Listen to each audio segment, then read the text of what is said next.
Unrealized gains could cost you hundreds of thousands of dollars if you're not careful. In today's videos, we're going to show you a trick of the rich and how to pay nothing in taxes on your gains. We're going to coach you on how to keep more money in your pocket and make sure you don't leave the IRS a tip. Let's dive in. In order to illustrate what's going on, I'm going to give you a case study of the couple here. And they're both retired. They have nothing in wages because they're not working.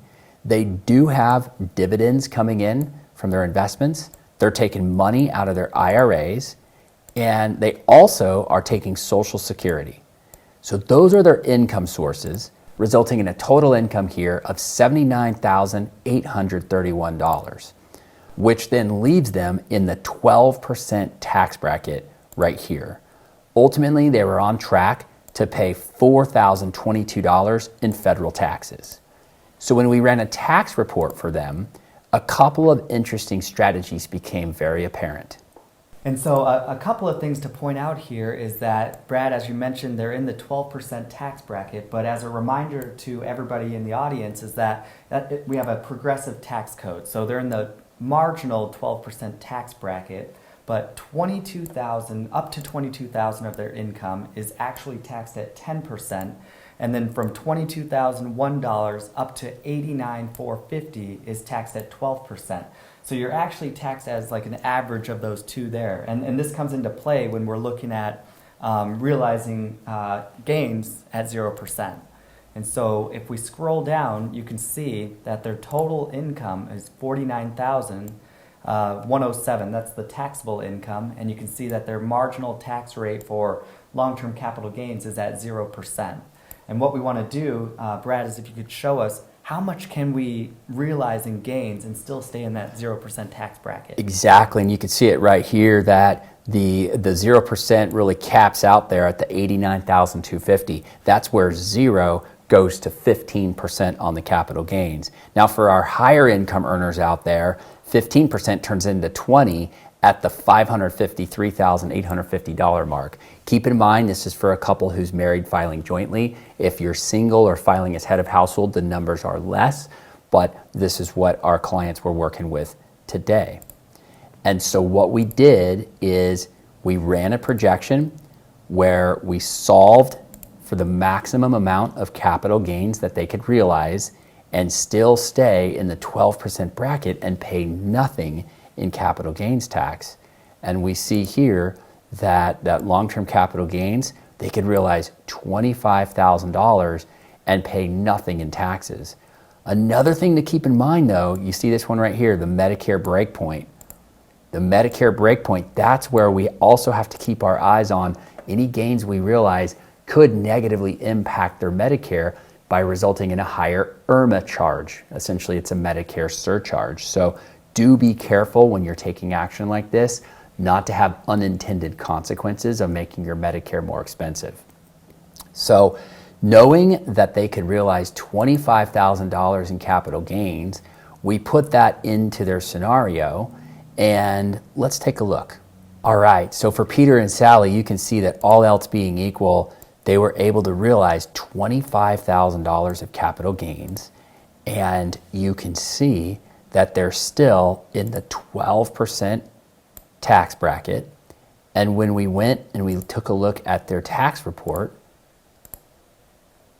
they stayed in that 12% bracket right here. And when it came to capital gains taxes, they paid nothing. 0% taxes on all of those gains.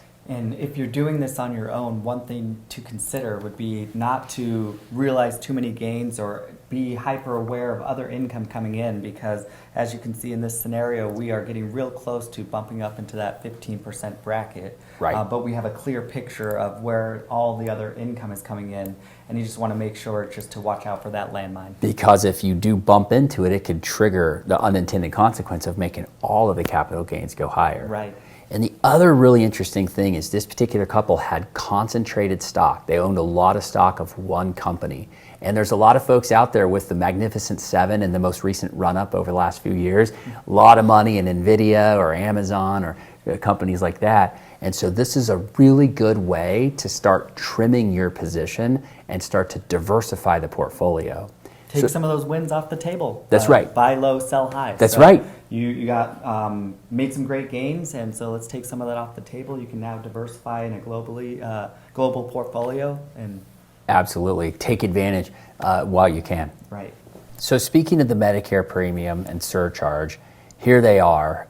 We put our eyes on this, and they have plenty of room to run until they reach that next threshold. So that wasn't a concern.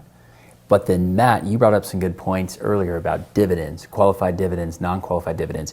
How do those come into play with the taxation? Right, so the non-qualified dividends are going to actually be taxed at your ordinary income rate. So like we saw earlier on there, that could bump up that capital gains rates for you and then bump you into the 15%. The qualified dividends are taxed at your more favorable capital gains rates. So in this scenario, they're able to realize qualified dividends at 0% as well. Yeah, and one of the questions I get from clients is, oh, should we put all of our money in qualified dividends because it's a lower tax rate on those dividends? And the answer is no, you shouldn't, because qualified dividends come from the typically big U.S. companies. And so that means you wouldn't have enough diversification in your portfolio. But we love large U.S. companies. Why not? We do. We just don't want to have all of our eggs in one basket. So anytime you see a tax return with 100% qualified dividends, that should be an indicator that you're not properly diversified. That's a great point. It just adds an extra layer of diversification to help you accomplish your goals. That's right. So today's video, we showed you how you can literally pay nothing in taxes on your gains. And Peter and Sally, this was part of their big picture strategy to help reduce risk in the portfolio, do so in a tax efficient way, and also diversify into a global strategy that will help them stay retired and stay ahead of inflation. And we love the large U.S. companies just as much as you do, but they helped you get to where you are today. Let's take some of those gains off the table, globally diversify your portfolio, and don't take unnecessary risk. And let's keep more of those gains in your pocket and not leave the IRS a tip. That's right. We'll see you on the next one.